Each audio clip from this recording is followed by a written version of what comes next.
तुझ्या शांत स्पर्शातलं माझं आयुष्य, धुक्याने भरलेली पुण्याची सकाळ, कॉलेजच्या मागच्या रस्त्यावर अजूनही थेंबाच्या रेषा झाडाच्या पानावरून घसरत होत्या. वातावरणात थोडा थंडावा, थोडं गूढ आणि थोडी शांतता होती. त्या मार्गावरून रोजप्रमाणे चालत येत होती आधिरा, डोळ्यात स्वप्नांची दुनिया आणि हातात तिची एक नेहमीची काळी वही.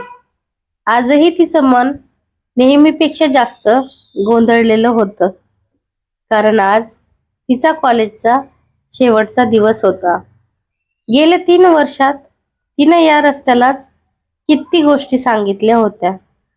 कधी आनंद, कधी रडणं, कधी तक्रारी आणि कधी एखादं गुपित. पण तिच्या आयुष्यात एक गुपित असं होतं जे तिनं कधीच कोणाला सांगितलं नव्हतं.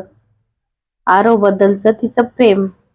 आरव शांत स्वभावाचा, डोळ्यात प्रखर तेज असलेल्या आणि बोलताना जणू शब्दामध्ये कविता मिसळवणारा.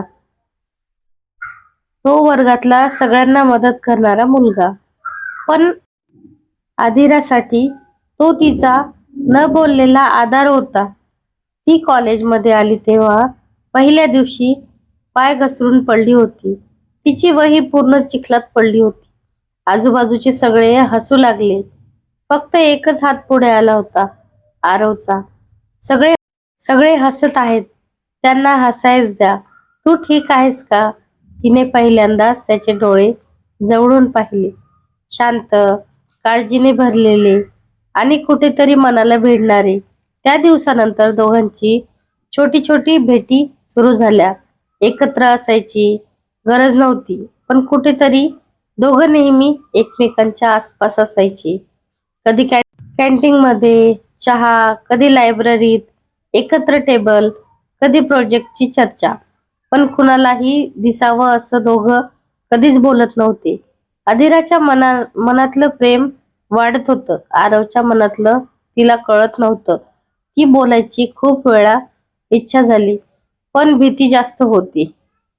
जर त्यानं नकारलं तर, जर मैत्री सुटली तर, म्हणून ती शांत राहिली.